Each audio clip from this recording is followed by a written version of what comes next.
This afternoon, Ghana is set to roll out clinical trials for 2 separate COVID-19 vaccines as it joins global efforts to gather more information on how to defeat the virus.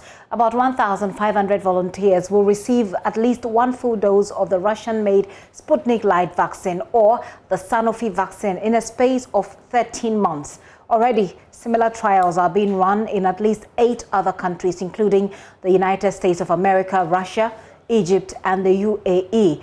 But with the current global shortage of vaccines due to vaccine nationalism, Ghana's participation in the advanced clinical trials will better position it to access the jabs when they are finally ready. Here is team lead for the trials of the Sputnik Light in Ghana, Dr. Alberta Amu, addressing a national stakeholder conference a while ago. Designed is a randomized, double-blind, placebo-controlled international multi-site study. The duration of participation is up to 201 days. There's a screening period of up to 7 days. Then there is vaccination. Then a follow-up period of 180 days, plus or minus 14. The locations for the study are United Arab Emirates, Russia, Ghana, and Egypt. The study will cover participants who are 18 years and above and are healthy. Throughout the world, there will be 6,000 participants. The random allocation will be 1:3. 1 of active IP to 3, I'm sorry, let me take it again. 1 placebo, 2, 3 IP. Random allocation.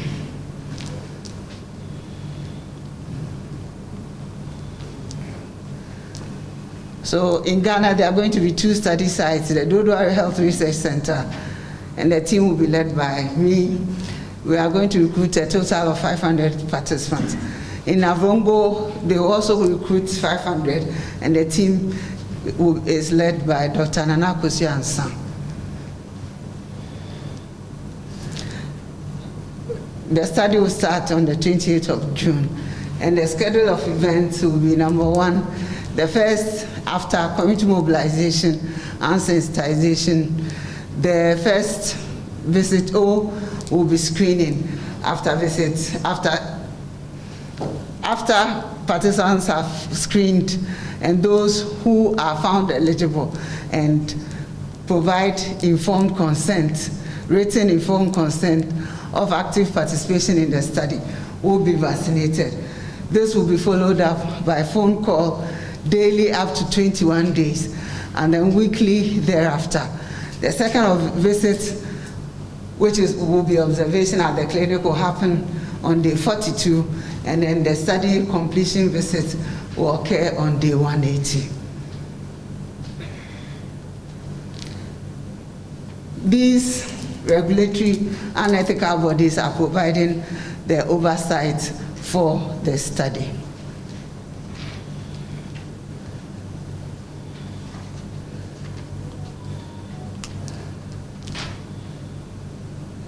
So community entry and engagement has already begun, and we've held and we are still holding stakeholder meetings at national and district level.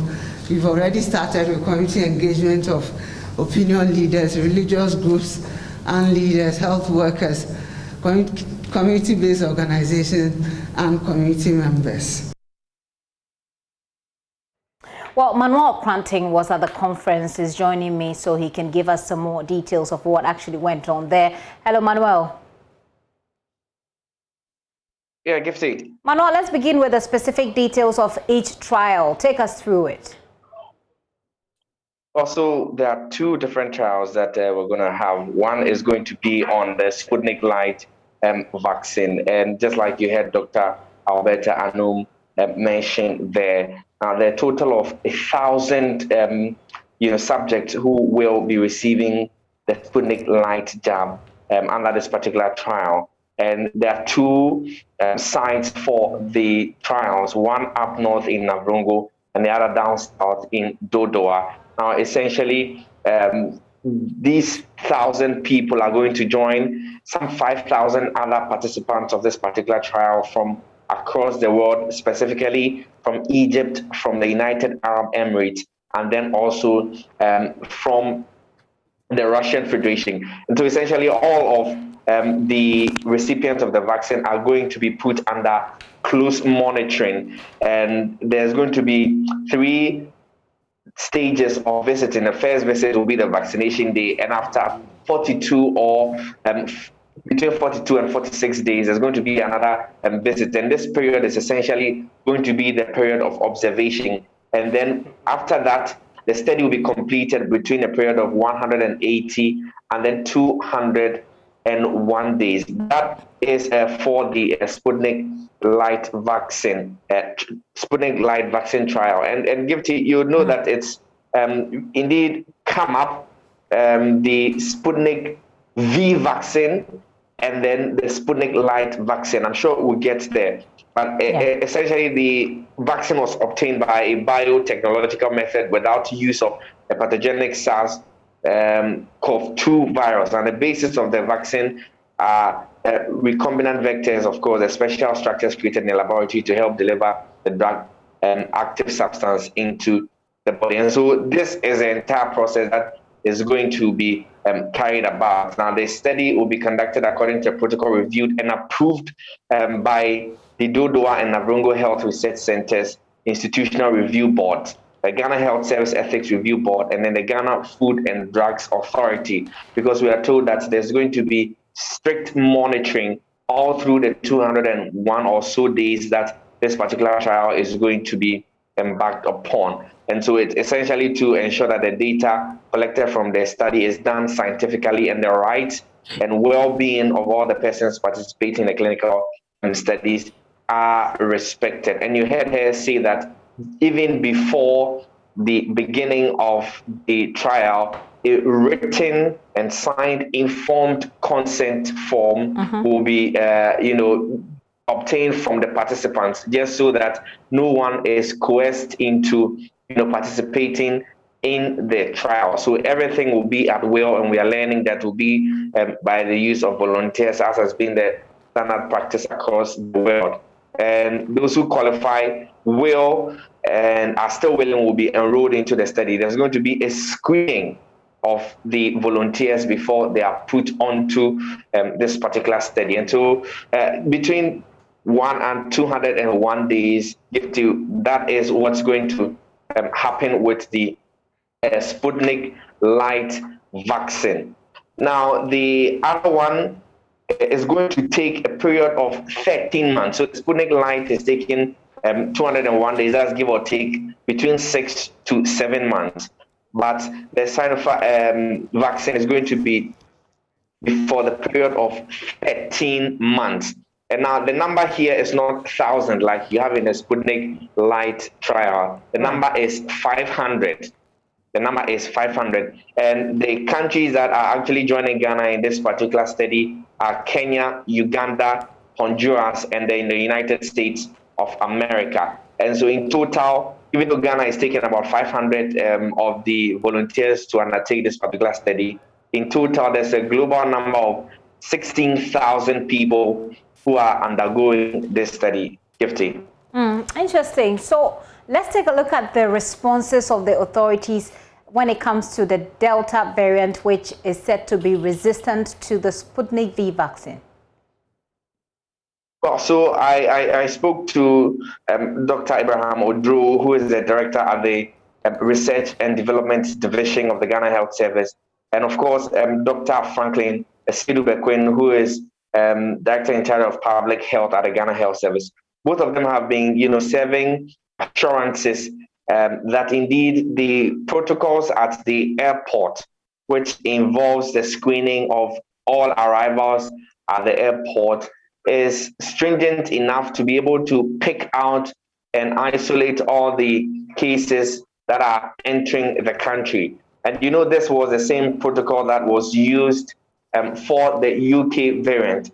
It essentially ended up in the larger population, which contributed to what has largely been referred to as the second wave of the COVID-19 virus in the country? Well, I put that question to them, and their answer was that at this point, the science and data does not support the entry of the Delta strain of the COVID-19 virus within the larger population. And this is why. When you have, an essentially competent strain of the virus like that, you're going to see a surge in the cases that are being reported at your various health facilities.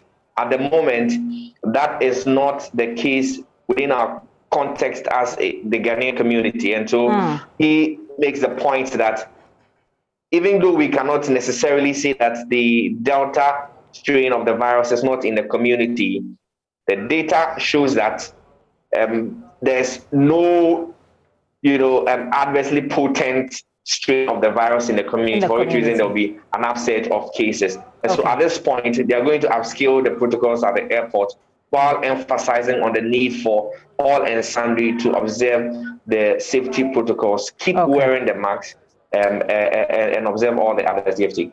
Okay, Manuel, thank you very much. Manuel Containment there covered this particular assignment for us, and so he's giving us the details that was shared there. But he spoke to Dr. Abraham Odro, which is what he was telling us, the information Manuel was giving us. Let's hear from the doctor himself.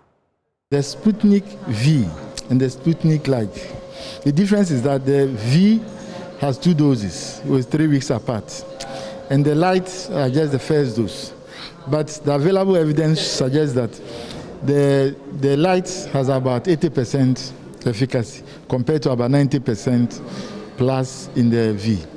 So if you combine the fact that we are going to give only 1 dose, the logistic bit of it, the cost bit of it, and everything together, and looking at some of the available vaccine that we are using, some of them even around 60%, then obviously if we are successful in this study and you're able to prove that the Light is 80%, then it's very good. Because cost effectively wise, to be better to use 1 single dose at 80% efficacy or thereabout means that you could vaccinate more people at a cheaper rate. You can also be people who accept the vaccine even at just a single dose compared to 2 doses. So all these logistic, administration, cost, economics, science, combine everything together, the Light would end up being superior. Does this have any implication on our access to the vaccine? We know that the Sputnik V, we're having challenges getting it from the Russian government because of vaccine nationalism and perhaps because we didn't really contribute to the development of the vaccine. Does this have any implication on our access to the vaccine later? When you contribute in developing the product, you have a better chance of being given the vaccine. Normally, the sponsor would either donate some of the vaccines to you, either for free or at a cheaper rate. Because if you are going to compete to procure the vaccine and you have not participated, they are likely to give the one that has participated. The population that participated in the study, they have a right to get the vaccine when it's proven to be good. So it's very good that we participated. There are a lot of evidence that some of the earlier childhood vaccines that we are currently using, because we participated. So that's it. So some countries got the vaccines early because they participated in the study. So that's how it is. They can either give you free, you have the chance of being given priority in terms of pitches, or it could be cost-wise, depending on how the contract is structured. If the contract is structured and say that instead of maybe $20, we'll give you $10 because you participate. These are all some of the things that will be factored into. So that's Dr. Abraham Odro there speaking to my colleague Emmanuel Kranting. Now, let's expand this conversation a while longer. Like I said, we will be live in India this afternoon. But I have the director of the Noguchi Memorial Institute for Medical Research, Professor Abraham Kwabena, and public health experts have been talking about this. So let's engage these 2 people who are joining me. Prof, thank you very much for your time. Good afternoon. Very much. It's a pleasure speaking.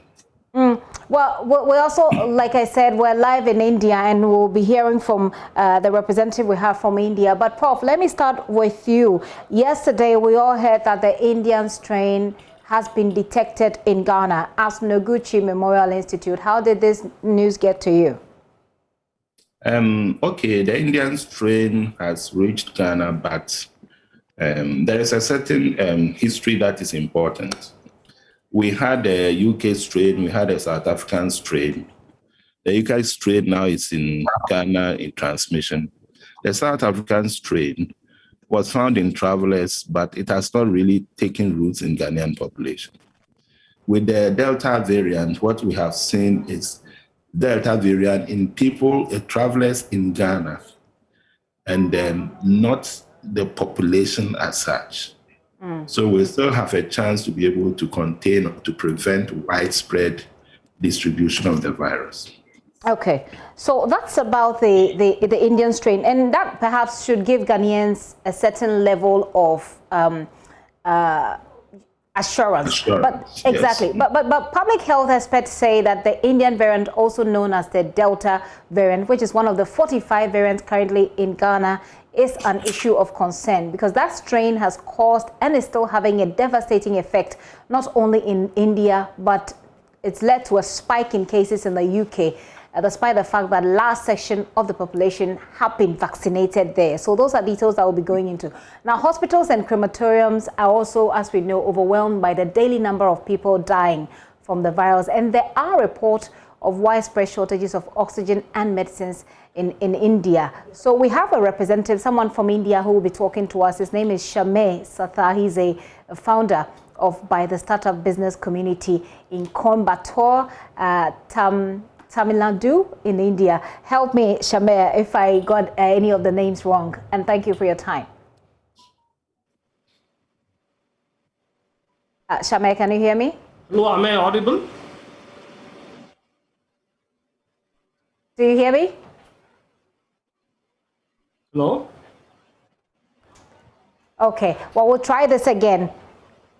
Shameh, can you hear me? I just wanted to be sure that I got the names right, your name and the name of the area right as well.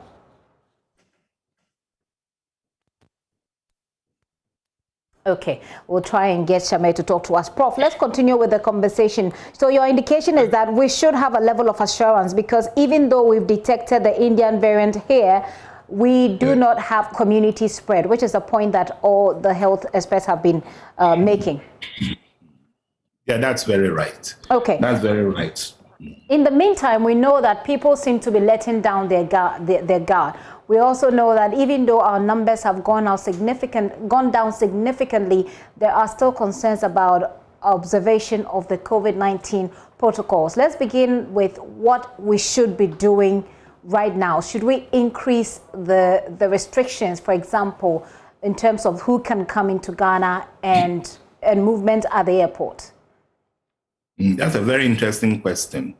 You know, globally, the way the world has developed, and if you look at the global vision, even through the Sustainable Development Goals, you can see that the way to solutions that are sustainable or lasting is not by exclusion or by targeting groups, but it is by strategic inclusion and taking decisions that are either intelligence-based or evidence-based that can provide solutions to the challenges. So really, excluding some people or stopping some people from Ghana is not a solution, but rather strengthening our public health, early detection, resilience for the pandemic is the key. And fortunately, that is the direction Ghana has taken so far. So if we continue in that direction, and we also appreciate the fact you made, the point you made earlier on, concerning the responsibility of the populations, then we surely will be able to, manage the situation or contain the Delta variant. So the population must be made aware that they are part of the solution. And then when I say population, I mean individuals in the population. So one of the key things we can do is the legal aspect of the infection prevention and control. If you are in public outside anywhere and you don't use a face mask, it should be punishable as an offense by law.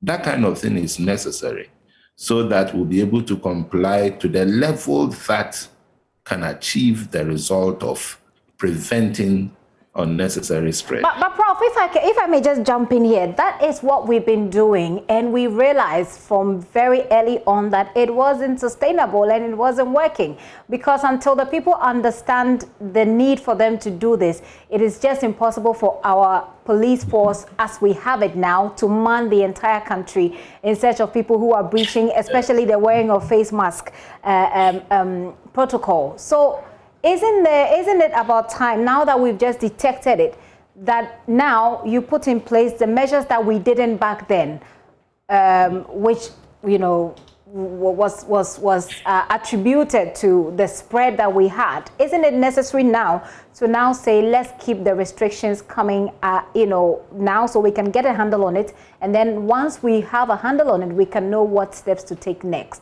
wouldn't you say? Okay, so you see, when you talk of the restrictions in this case, I believe you are talking about restrictions, for example, in travel restrictions. Yes, especially for those who are coming from India or wherever, this train is. The Indian intervention solution has already passed. Now the Delta variant is spreading so rapidly in the UK, and it is spreading in the United States of America also, and several other countries. So if you are prepared to put travel restrictions and cut Ghana off completely, then perhaps we'll be heading somewhere. But that will also have its other consequences, that eventually you may find that the Delta variant, if it can get in, could get in anyway, and yet we would have also suffered other socio-economic, you know, unintended consequences. And we have to avoid that kind of unfortunate situation. So cutting Ghana off completely is the ideal to stop a spread, but it's not possible. As you know. It's not advisable. It's not advisable. Yes, it's not advisable at all.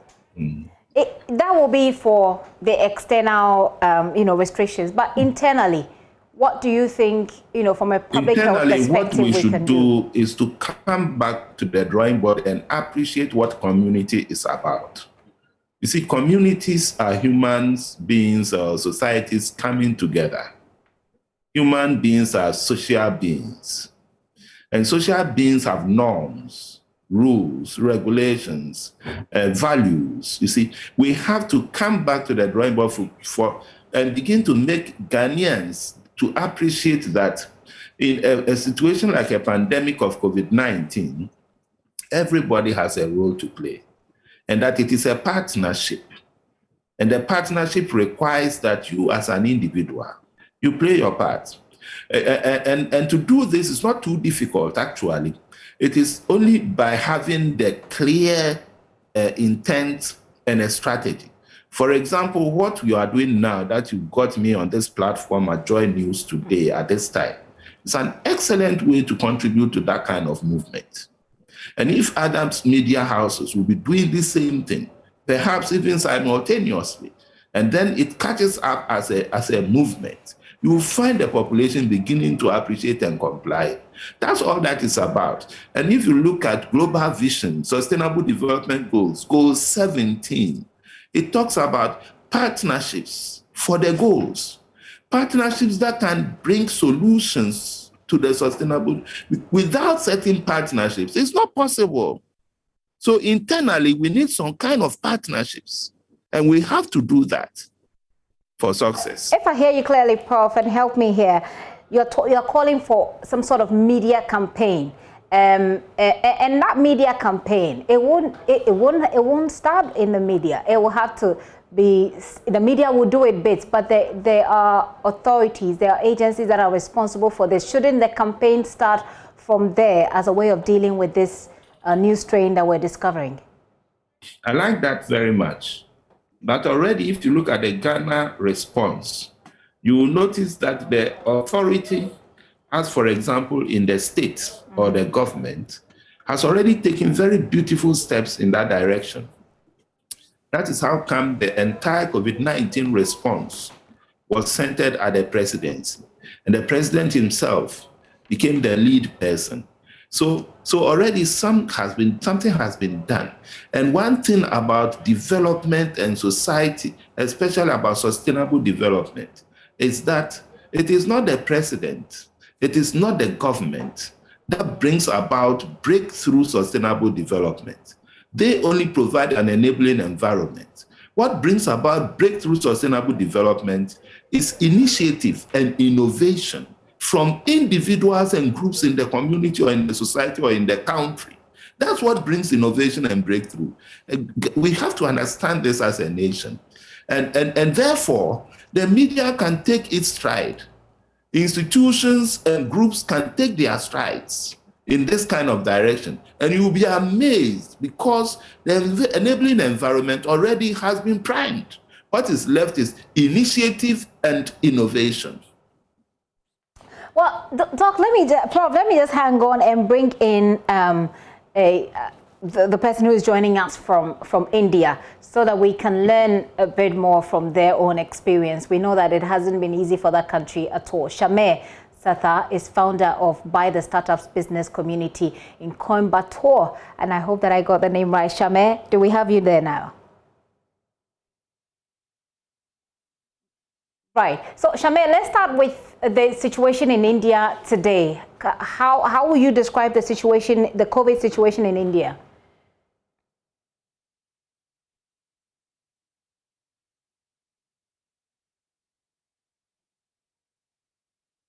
Hello, Shameh.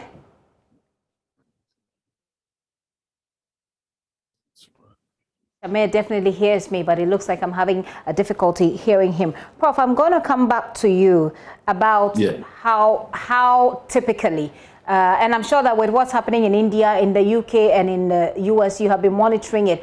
And a virologist told me once that we don't need too many people to be infected for the virus to go around. It started with 2 cases here in Ghana, and then we have more than 700 people dying now. So with your experience of how these viruses spread, knowing that this particular variant is alien to us, I mean, even though we know a little bit about COVID now, we don't know about this strain at all. Walk us through how typically this would spread and the imminent danger there is if we don't do what we ought to do. Hello, Prof. It happens this way. Okay. You see, once a person gets infected, and that person is able to pass the infection on to one person, it means you are sustaining the infection. If that person who got infected can pass it on to more than one person, you are already in the spread.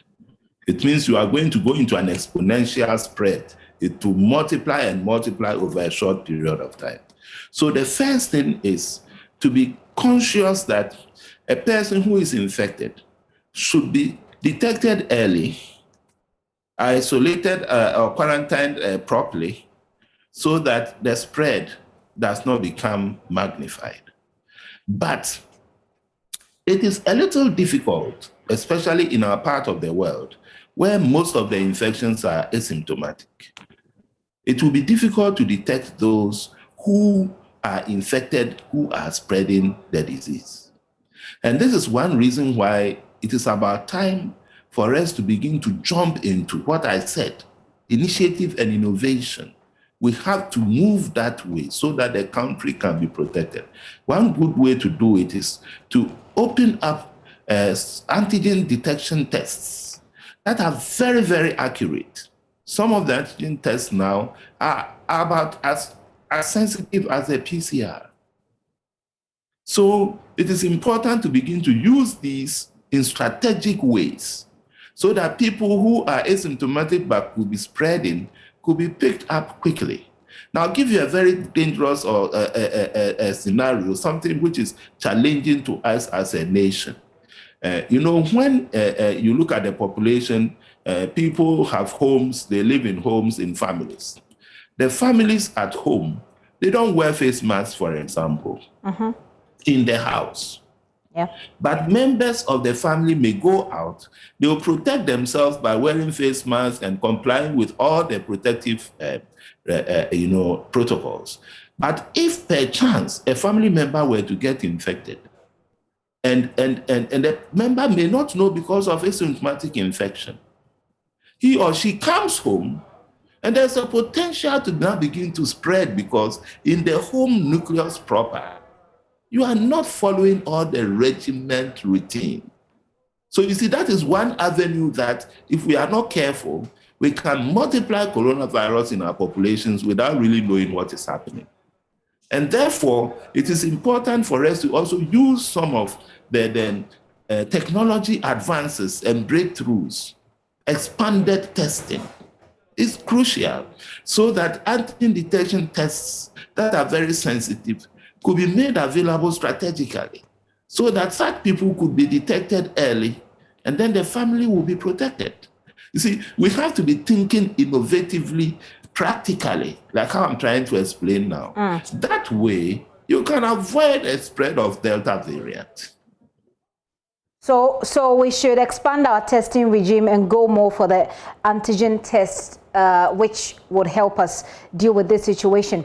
I want to. Yes, I really want to hear the perspective of the Indian who has joined us, so that I'll take your thoughts on what he says and how it relates to us. And let me give it another shot. Shameh, can you hear me? Do tell us what the situation in India is at the moment. Thank you, JoyNews, for the opportunity. To start off with, most Indians are struggling to cope with the mental fallout of the coronavirus pandemic. Indians are facing a second health crisis brought on by the coronavirus pandemic, fear and anxiety about the disease, and the overwhelmed healthcare system has spread through the population, causing a decline in mental health throughout the country. The impact of COVID-19 has not just been the obvious physical one. It is surrounded by pain, deaths, and isolation in most families. It is having a huge impact on people's mental health too. Senior citizens are one of the groups most at risk from coronavirus, have seen their health deteriorate significantly in the past months, ever since the outbreak of the second wave. Young people have lost jobs and employment opportunities. They have also seen their education and training disrupted at different levels at different points. The long-term impacts of the pandemic will be very severe and take a long time to fix. The proportion of young workers affected by the crisis appears to be even higher than what the government had expected and what the general population has expected. Yeah. The big question is whether India's healthcare system remains prepared to tackle the third wave, which is imminent, according to the Indian Medical Council, IMCR. It will only lessen if we have proper vaccination drive carried out at all levels, which has been a matter of concern in many states in India, including Tamil Nadu, which happens to be my state in India. So I want you to help us understand the extent of stress that this put on the health system. What kind of conversation is going on in India about what you could have done differently to avoid this spread? Are people talking about this? Are the doctors talking about it? What are the doctors saying about what they believe that the Indian government could have done differently to avoid this spread? I think vaccination rollout. India reduced vaccination at mass numbers at first level, and then when they started exporting vaccine to different countries like the USA, like in the European countries, what happened was that the second wave, which broke out early during January, or probably I would say in the beginning of February, affected the large Indian population because of lacks of vaccines. And clearly, after the second, outbreak, the second wave outbreak, the government had no real clues of how the vaccination distribution is going to be. There has been a queue of vaccination at all levels, and those people who are affected by the coronavirus had no proper infrastructure to begin with, especially Delhi to start off with, had no proper oxygen facilities. There was dearth of oxygen supply in different parts of Delhi, followed by Uttar Pradesh, one of the most densely populated states in India. Madhya Pradesh and Maharashtra has been affected by severe pandemic crisis ever since the first outbreak in India. And then Kerala down south was affected as well. Tamil Nadu, Karnataka, one of the most advanced states in South India has been affected as well. So the government has to roll out vaccination supply properly. But one hope that has happened in recent time is that yesterday India was able to vaccinate 85 lakhs people, and that's a big record compared to China or most countries in Europe. So this trend has to continue, and if India is able to vaccinate say like 1.3 crores of doses in the next 80 or 90 days, I think India will be in a good position to counter the third wave. Otherwise, India's health infrastructure is already at a very fragile state, and we'll see the third wave taking a heavy toll on the Indian population in terms of lives and livelihoods as well. Yeah, you mentioned the infrastructure and how the health system was sort of overwhelmed with this case. The variant in India has just been detected here in Ghana.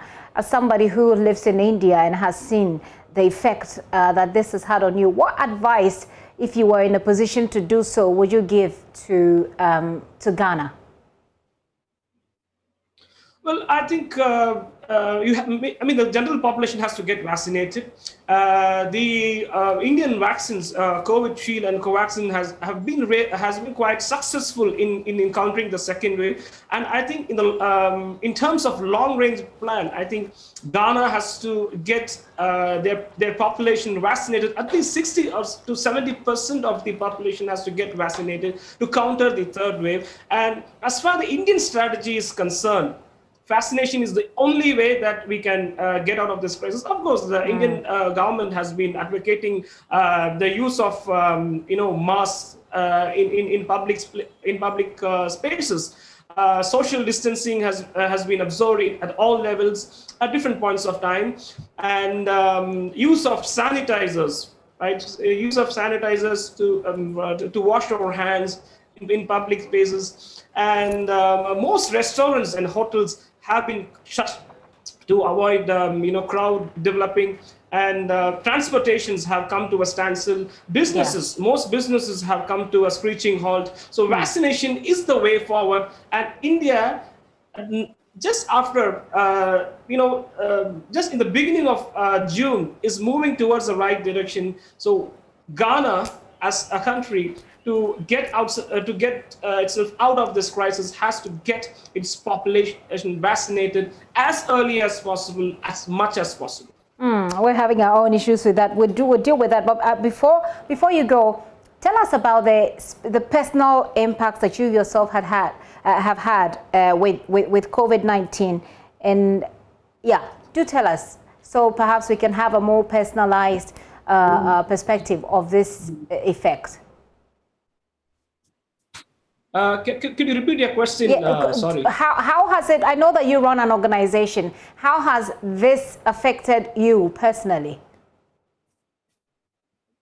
Okay. So personally, I think I was asymptotic as well. I was COVID asymptotic in the first wave. Fortunately, the first wave wasn't as fierce as the second wave. But I lost one of my closest uncle in the first wave. That was during August last year.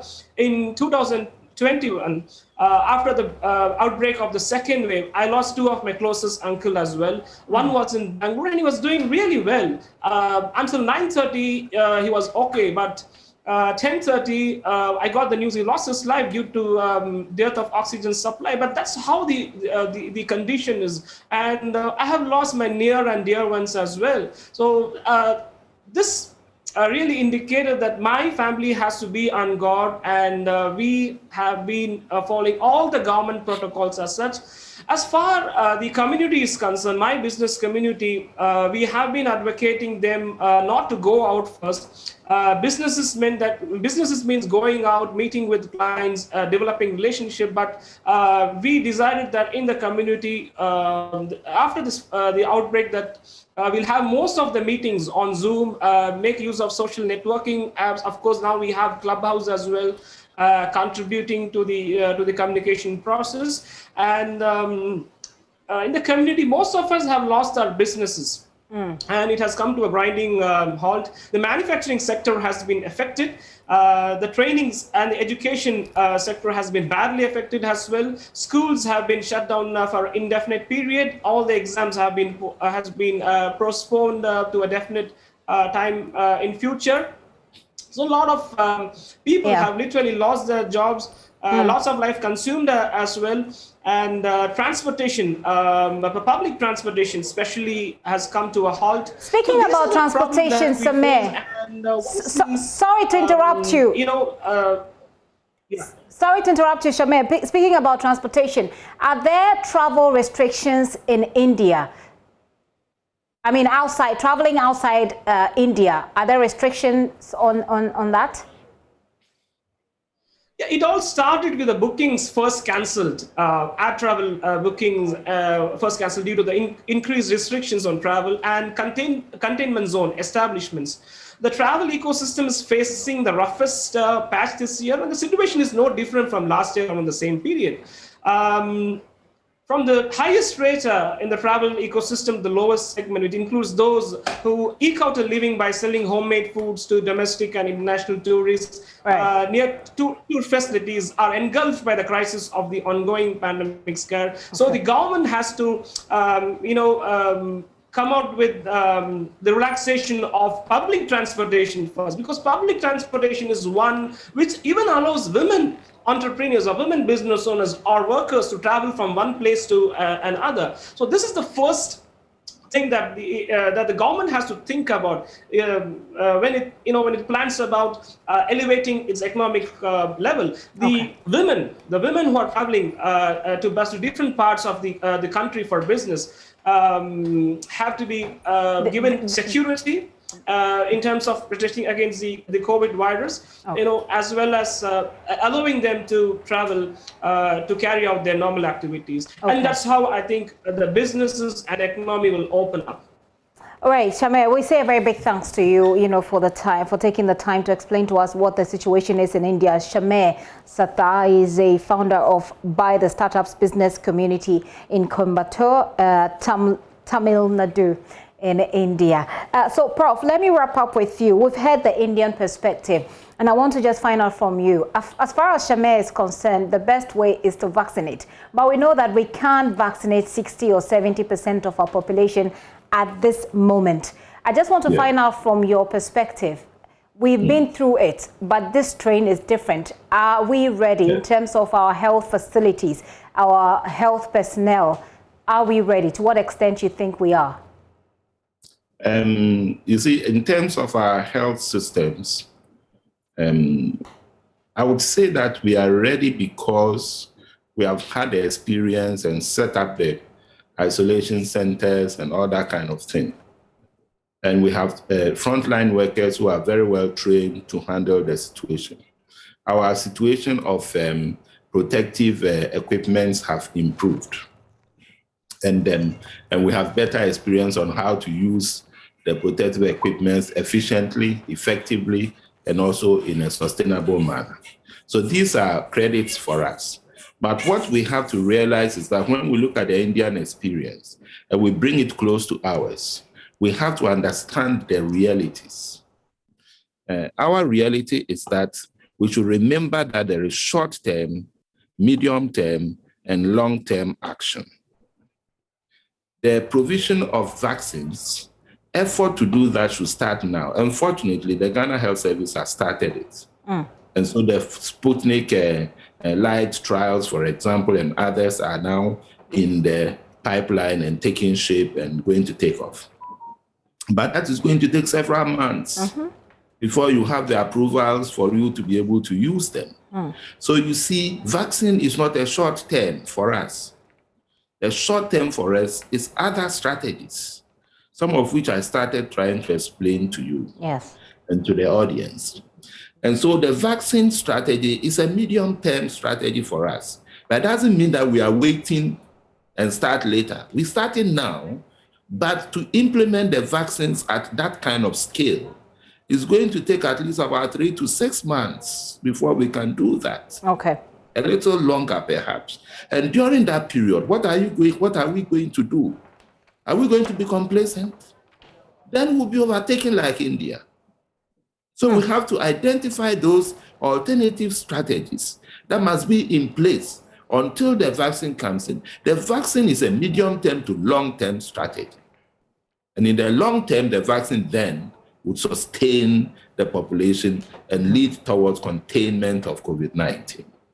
Prof, I'll say a very big thanks to you, and I hope that as time goes on, we'll be able to engage you more so we can hear about the dire consequences that we risk if we do not do what we ought to do, even as individuals in saving Wonderful. ourselves. Thank you very much also. Thank you to all. That's Professor Abraham Kwabena Anande at Noguchi Memorial Center there. Now, the Director of Public Health at the Ghana Health Service, Dr. Franklin Asiedu-Bequin, says the Ghana Health Service is ready to deal with the influx of the deadly Delta COVID-19 variant, which has now been recorded here in Ghana. Dr. Bequin is assuring that the GHS has measures in place to manage the spread. He spoke on JoyNews Prime with Israel Lai yesterday. The Delta that we are talking about is at the airport. For now, we don't have evidence of Delta in the community.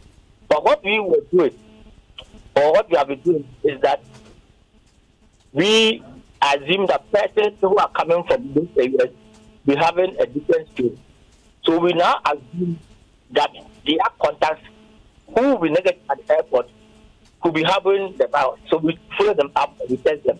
And we didn't get any positive case. For now, if you look at our data, there's no sense.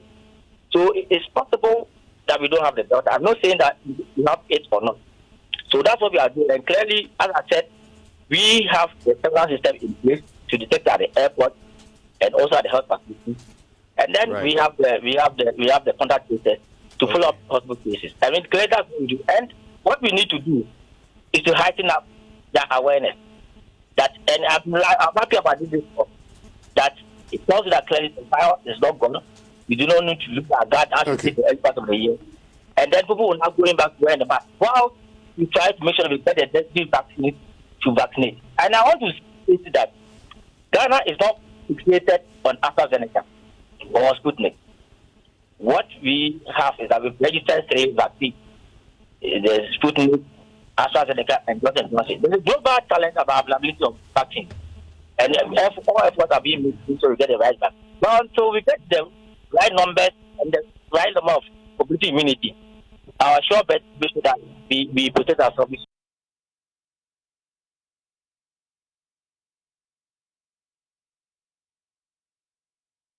Speaking to my colleague Israel Lai yesterday. In fact, yesterday was when we heard the news and he was explaining our situation and how ready we are to deal with this. You've heard from the Indian perspective. You've heard from Noguchi. Now, Noguchi took in a lot of the pressure, especially at the beginning of COVID-19. Now they're saying that one of the key things that we can do is to increase or to expand our testing regime. You heard Professor Anand say that we ought to expand our testing regime. And testing regime, he's talking about focusing more on antigen tests. That way, he says, we can pick out asymptomatic people who are more likely to be spreading COVID-19 very fast. You heard from the Indian we spoke to as well, Shamir Sathar, who himself was an asymptomatic carrier of COVID-19. He's told you the number of people that he lost in his family, his uncles and several friends, all of them died to COVID-19. Now, that strain that is operating in India is here in Ghana. How we regulate it, how we contain it is what we are pursuing. And we're going to head to Zambia. We'll tell you what is happening in Zambia. The country is in its third wave of COVID-19. You've heard health authorities say here in Ghana as well that we ourselves could be on the verge of a third wave. They've said that there is no kidding that we may be heading towards a third wave. So we hear from the Zambian example. What is happening there? What are they doing? What could they do better? What can we learn from Zambia? You're still watching The Pulse with me, Gifty and Dopia. Let's take a very quick break. When we return, we'll continue the conversation. In the meantime, remember, the COVID strain from India is here. Take care of yourself. We'll be right back.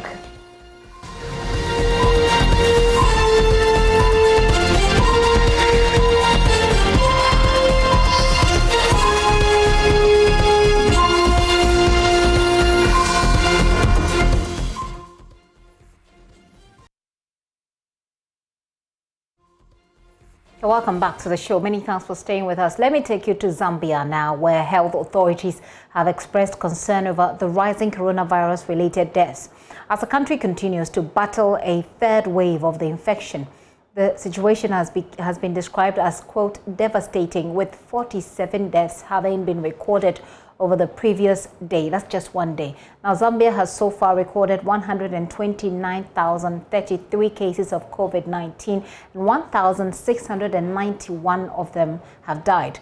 We're connecting with Alexander Musukutwane, a journalist from Lusaka in Zambia, to understand the situation there. Hi, Alexander. Thank you for your time. Help us understand the situation in Zambia. Describe for us the situation. Well, from the time that, thank you very much for according me this opportunity to talk to you. So from the time that the health authorities, that's some weeks back, announced the coming in of the third wave, the country has now woken to reality now that COVID is real. Of course, it has been taken as a myth from the time that we first had the first cases of COVID last year in the month of March. But this time around, the cases have been reportedly getting higher, and the number of deaths being reported. So today, as I speak to you, just a few hours ago, the country was updated by the Ministry of Health, saying that this is the first time the country is recording a high number of COVID cases, a high number of COVID deaths at 53. Yesterday as well, the country's biggest hospital, that's the University Teaching Hospital, we're being told that space is running out in the mortuary. And unlike in the past where someone dies, a loved one dies, you can wait 1 or 2 or 3 days before you get your body for burial. But now we're being told that only being given 24 hours to have your body being ready for burial. So the cases and deaths are now being a reality, and it is what it is at the moment. You're saying that the number of deaths reported by the authorities is 53, because the report we're seeing from the BBC says about 49 people died just about yesterday. That is for yesterday, but the updated one, as at lunchtime today, the ministry did update us. Maybe I just run you through. Yes. To the cases that were reported today. Let me just get my my statistics quite all right. Very well. So according to the Ministry of Health, and I quote, that's coming from the Ministry of Health Facebook page. On a sad note, we reported the highest number of COVID-19 deaths in the last 24 hours, having reported 53 new cases. So according to the ministry, as at today, the 22nd of June 2021, confirmed cases stand at 3,028. That's tests are now at 10,882. Recoveries at 1,394, and COVID deaths at 49, and COVID-19 associated deaths at 4. So that brings us the total number at 53. Okay. Now, walk us through the strategy that the government has adopted I mean, since COVID started here in Ghana, we had a very robust testing regime. Although we changed it with time, it was very robust at the beginning. And then we had a lot of, media campaigns going on as well. Then there was consistent media engagement by the Information Ministry. What did the Zambian government did, given that you say a lot of people there thought it was a myth at the beginning? All right. Yeah. By last year, there were COVID preventive measures that were undertaken. I mean, schools were closed. That is last year. Schools were closed. Public gathering was reduced, and we were being told to be reminded to observe the COVID preventive measures. That is wearing of masks, keeping a distance, and all those measures. But at some point, when the first cases were announced last year, there was some level of relaxation from ordinary Zambians. And by last week, the ministry, government, through the secretary to the cabinet, Simon Miti, did announce some of the measures. We would say that reigniting ourselves to know that now this is new. So from last week, starting Friday, the schools, that is at the time when Zambia recorded 48 deaths in the last 24 hours as last week.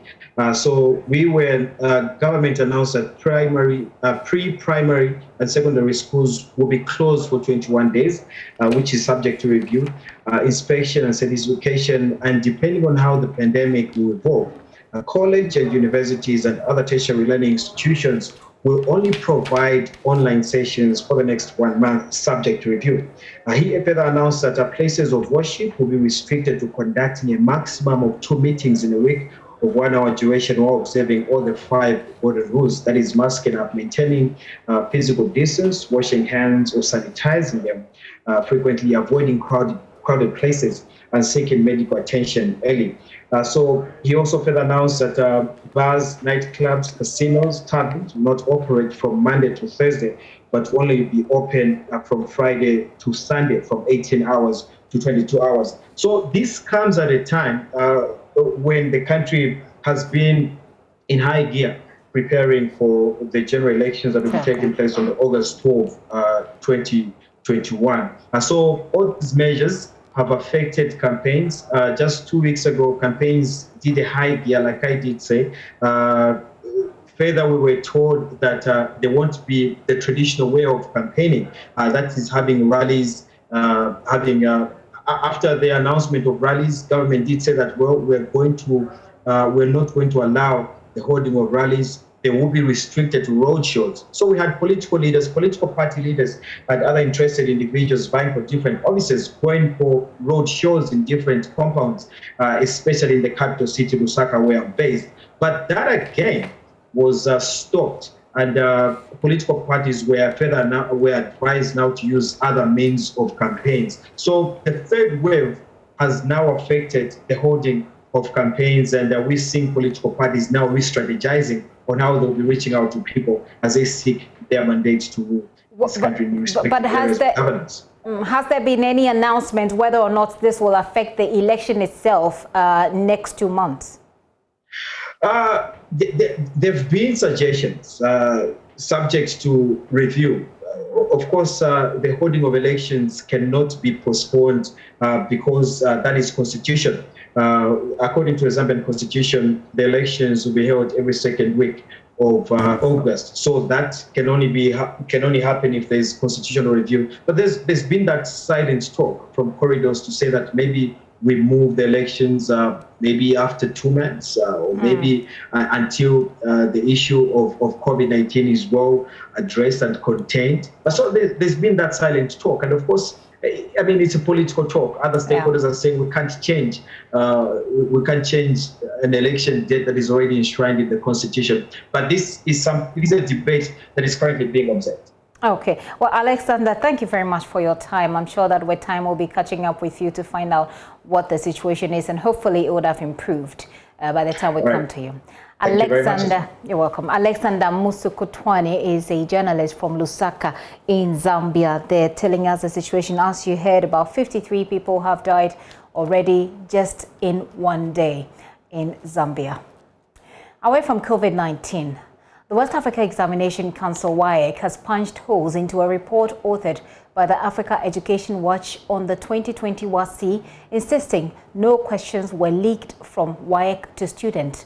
The Africa Education Watch alleged last week in a report that WASI questions were leaked en masse to students, as well as the personal contact details of examiners, which the education think tank said was leaked from WAEC.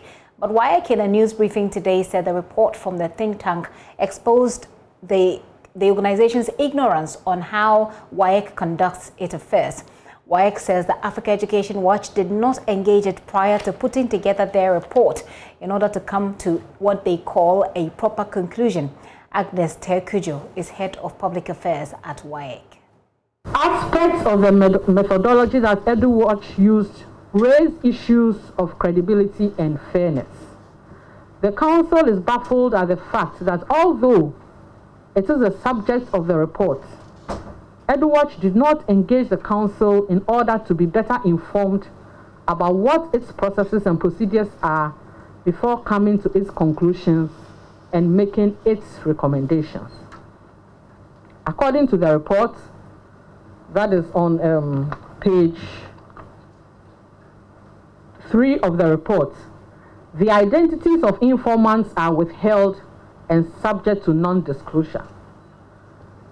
The compelling reasons for non-disclosure in research include threats to the security of informants, risk of human rights abuse, and cultural or religious sensitivity.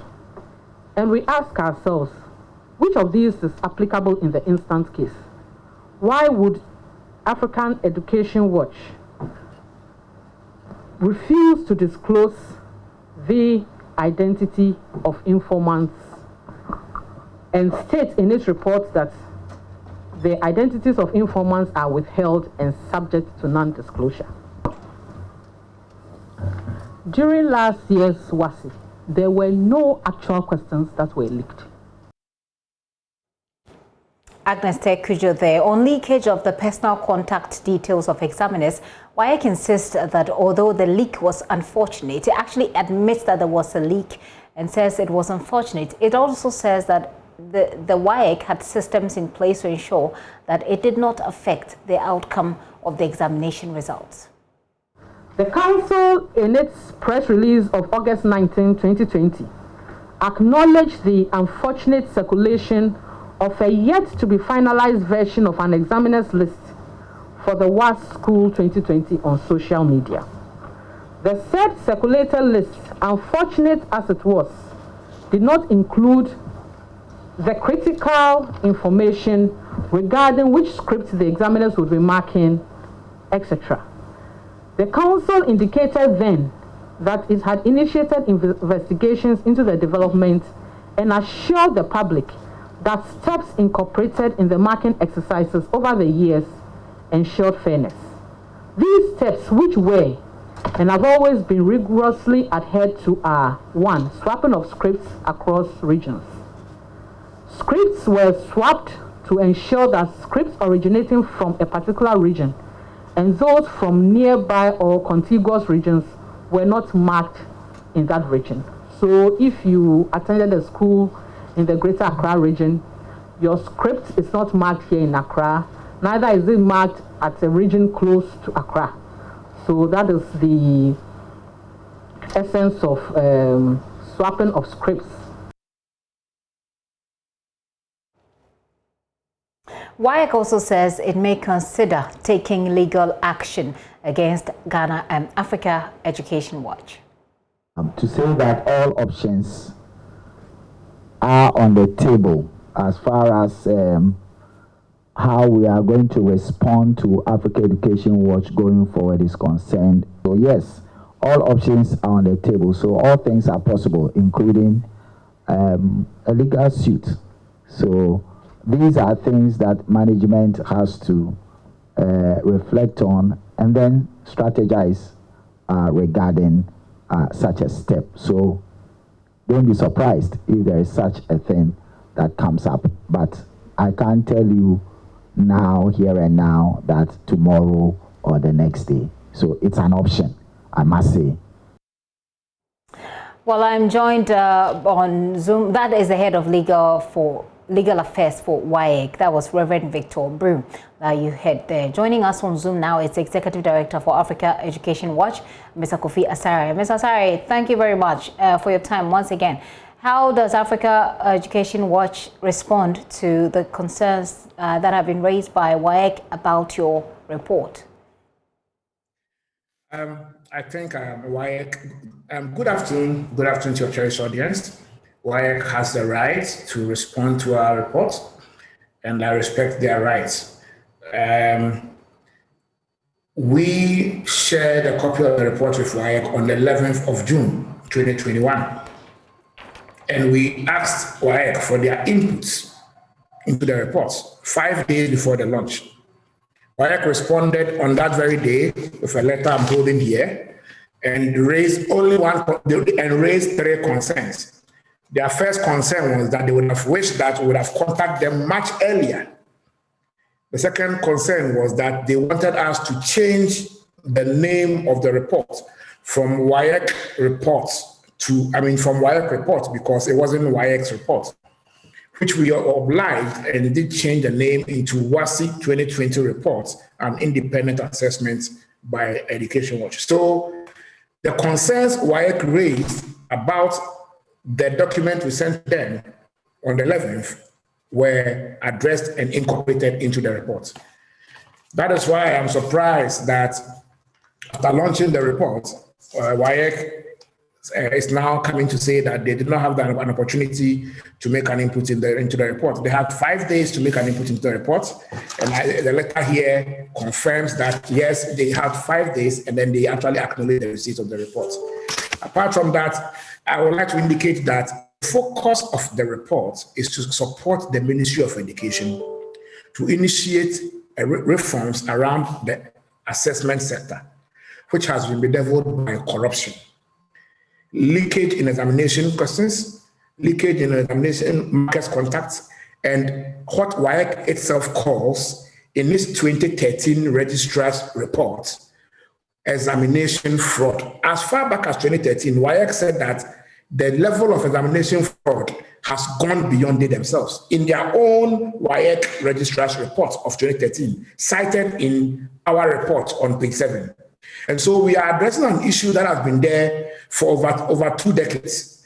And we are happy we have the political will of this administration to tackle this issue head on, not just be ensuring that students don't go to examination hall with phones, or ensuring that students use calculators that are not programmable, but also plugging the loopholes from the source where the questions leak. Because all along, WAEC's administrative efforts have been targeted at students at the supply side, at the demand side. But the supply side, where questions leak, is where our focus was. So we are committed and we are focused in working with the Ministry of Education, providing them with all the evidence they need to understand the dynamics of the root causes of the leakage of questions in the examination or assessment sector, and not necessarily WAEC. WAEC is not our target. They are not. We didn't do the report for WAEC. It is meant for government. It's indicating that it says all options are on the table, and I'm sure the question was about whether or not they might want to take legal action. How does that strike you? WAEC has the right to go to court if it feels aggrieved. We've been in court with WAEC since August on different issues. And so if they feel they want to go to court, they are liberty to do so. However, WAEC must appreciate the fact that at all material moments, we have had the interest of the public, which WAEC seeks to conduct examinations on at heart. And we have put the public interest ahead of WAEC's interest. And so this report is a fair and independent assessment of what happened last year and a chronology of what has been happening in the examination value chain, at least for the past 10 years. We expect that WAEC will take it in good faith and accept the challenge to work with government to accede to reforms. Just comment on this very briefly for me, if you may, and that's my last question, that WAEC is insisting First of all, it admits that, yes, there was a leakage of examiner details, but that did not affect the outcome of the examination. Secondly, they're saying that there was no leakage as far as the exam questions are concerned. No, that is not true. The second question. On the 19th of August, WAEC issued a release. On page 2.3 of the release, WAEC accepted that Commerce 2 leaked onto social media. Refer to that statement WAEC issued.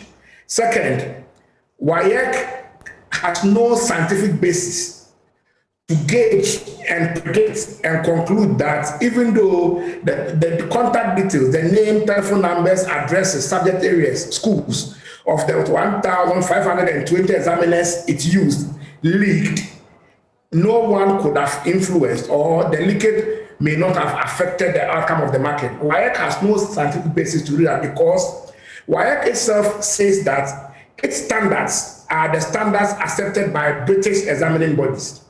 And these British examining bodies in the UK has as one of their key standards the non-disclosure of the contact details of external examiners. And so please, that is totally in abeyance. It is not consistent with the global practice and also the standards in the United Kingdom. Okay. Kofi, thank you very much for your time. Kofi Asare, the Executive Director for the Africa Education Watch. Police in Wa are investigating 2 cases that include an alleged assault and sexual harassment involving a 30-year-old man and 3 teachers of Wa Jamaat Islamic Girls Senior High School. The 30-year-old man was arrested for allegedly attempting to rape a student. 3 teachers of the school were subsequently picked up for allegedly assaulting the suspect. The invitation to the Wa police station angered the students, who stormed the police station demanding their immediate release. JoyNews' Upper West correspondent Rafiq Salam is joining me to give us more details. Rafiq, bring us in. What is happening at the moment? These students who were arrested, I understand, have been released. What is happening right now? At the moment, uneasy calm has returned to the school after the 4 students and the librarian were released yesterday. You know, initially, all about a dozen of the teachers were hauled to the Wa police station for them to give the suspect an opportunity to identify them. And so we identified 3 of the tutors, and they were made to write statements, after which they were given bail whilst investigation continue. And so at the moment, calm has returned to school, and then things are moving on normal right there. Were these teachers picked up because they were suspected to have been involved in the rape, and this person, the victim of this alleged rape, and I assume that the rape didn't happen because it says they were suspected to have wanted to rape this person. Is that person a student? No, Gifty. The story is that this is an old case. The Wa Jamaat Islamic Girls Senior High School, they've been complaining about people encroaching into the campus of the school, and then also the other thing has to be about alleged rapists or people who goes into the school attempting to rape these female students. And so they lodged the complaint to the police. And I even believe that last year, when President Kubado was here during the campaign tour, it was part of the message of the Wana and the Yerna to the president, and that they should help get a fence wall for the school. And so who the president promised that he was going to get a gas fund to construct a fence wall around the school. And so on the 15th of June, a female student of the school was apprehended by this suspect, and then insisting that he wants to have sex with her. And so this female student told the suspect that he was in a menstrual period, and the guy wouldn't board. He insisted that he will have sex with the lady. And so the lady raised the alarm, and that led to the suspect bolting.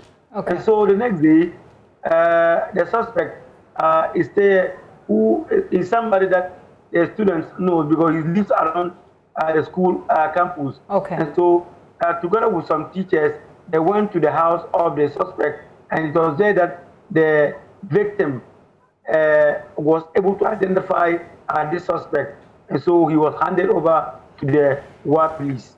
And so the police knew that they had reported the case of what? Sexual harassment to the police, and they expected the police to deal with this suspect whose name is only given as Sharon.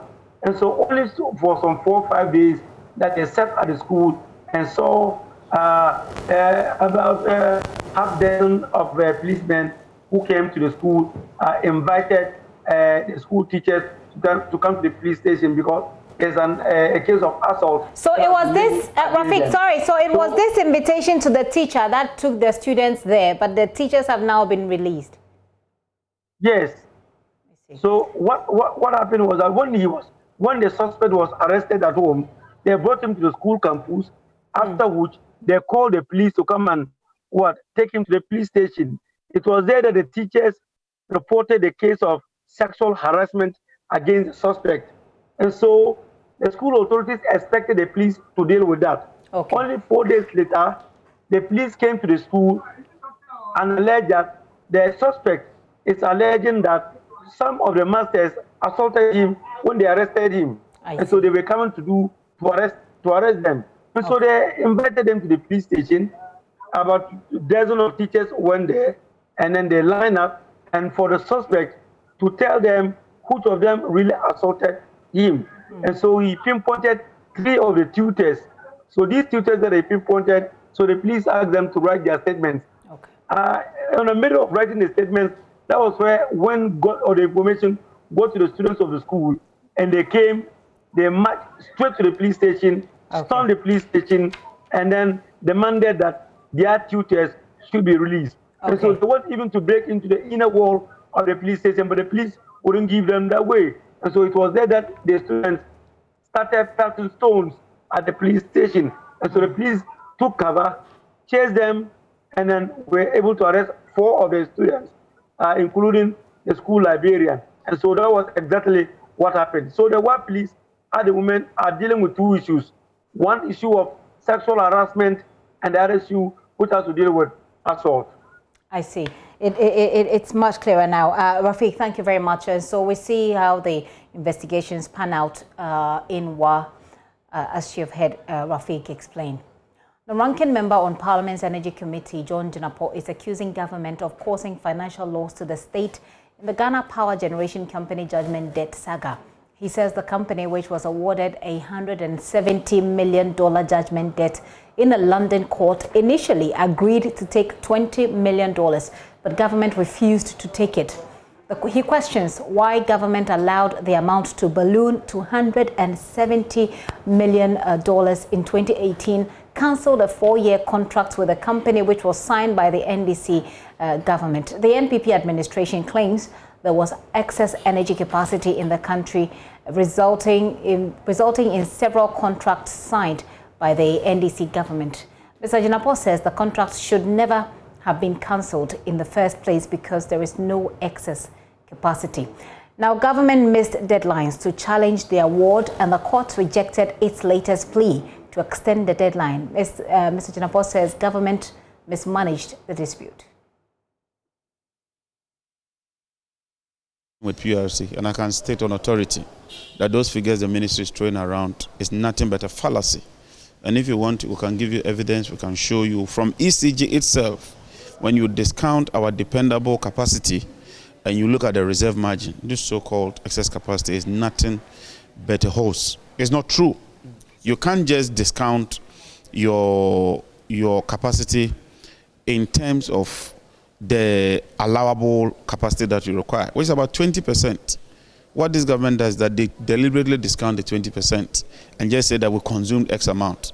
That's not what is done in energy economics. It's only people who don't understand that sector who go about it the way they are going about it. You certainly need some reserve. And I'm saying that when you account for that reserve, this so-called excess capacity is nothing but a hoax. We have the opportunity to export power. Government should export that power. Ghana's energy is not the most expensive. It is not true. We are about the 4th cheapest source of energy in the sub-region, and there's documentary evidence that I can adduce to that. And there's demand for capacity in Burkina, there's demand for capacity in Benin, there's demand for capacity in Togo. Let us do what is right by investing in our transmission lines so that we can export power.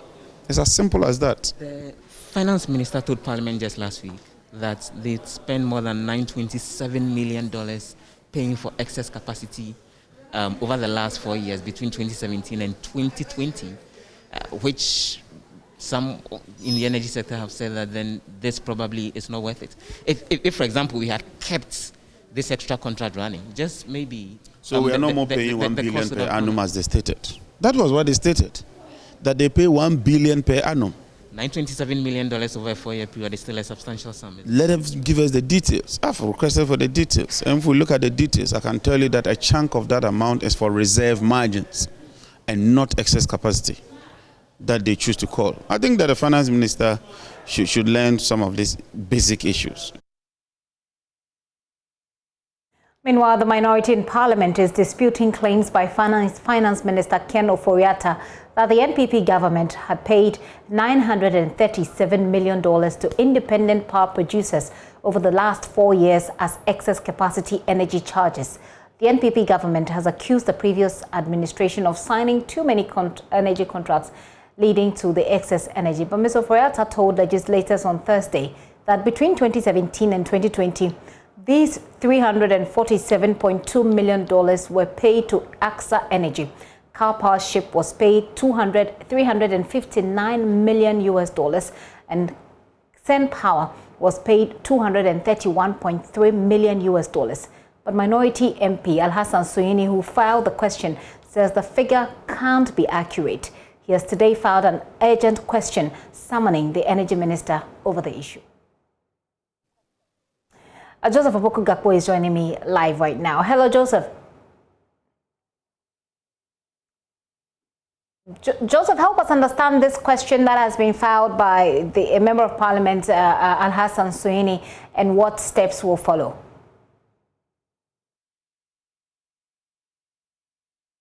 Essentially, he is disputing the claims that were put out by the finance minister last week, that up to $937 million had actually been paid to these power companies in excess energy that the country is not using. And he actually asked that follow-up question when the finance minister appeared before Parliament on Thursday, that if you say you've paid $937 million, $937 million, I should say, how much energy is actually amounting to that in terms of the excess capacity energy. And the finance minister said he can either return to the House with those details, or the question should actually be directed to the Minister of Energy to come respond to. And he's unhappy with that because he says if the finance minister is actually paying for the energy, he should know how much energy he's paying for.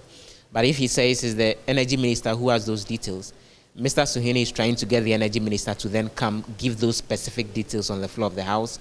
And we're waiting for the speaker to admit the question and subsequently for the energy minister to appear on the floor. Joseph, wrap up with what else has been happening in Parliament. It's been a full day, hasn't it?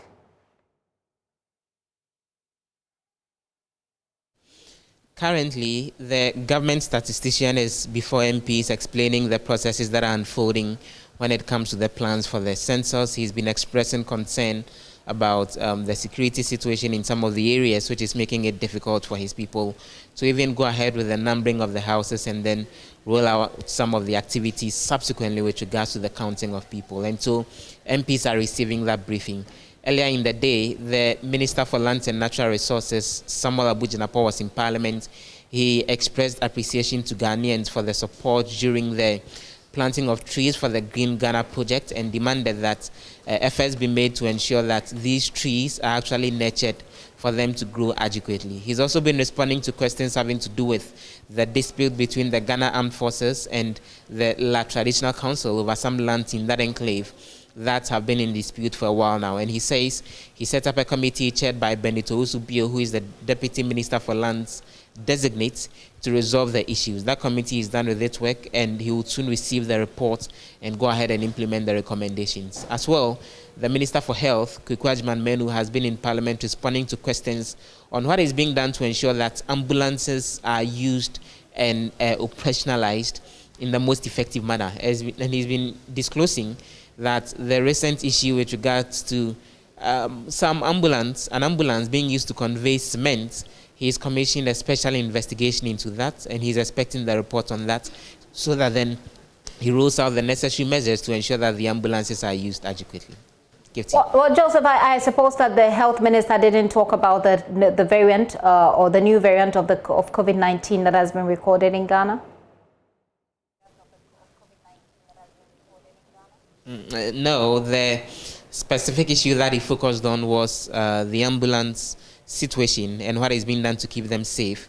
Well, some minority MPs have been expressing concern about that new variant that you just mentioned, the Delta variant, and asking that government reignite its efforts when it comes to the various COVID-19 protocols in order to keep Ghanaians safe. Joseph, thank you very much. That looks like a lot of information to process and report on. Thank you for the comprehensive report once again. Joseph Opoku Gakpo there joining us from Parliament. He's our parliamentary correspondent. You're still watching The Pulse with me, Gifty Ndopia. We're about to take a very quick break so we can do sports. But if Mr. Rawlings were to be alive, I would have been gearing to celebrate his birthday today.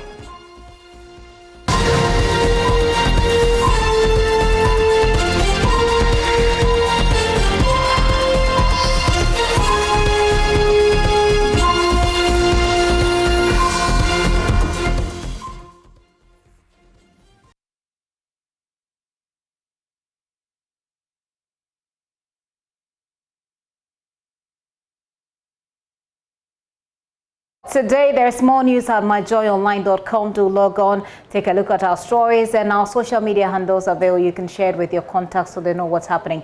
Let's talk showbiz. Is how we wrap up the entire show. My name is Gifty Ndopia. Do stay and have fun. Let's see you again tomorrow. Well, today is Tuesday, the 22nd of June, and it marks, I should say, the 74th birthday of Flight Lieutenant Jerry John Rawlings, who passed away on Thursday, 12th of November last year after a short illness. We bring you a clip of his last birthday video where he celebrated with his family.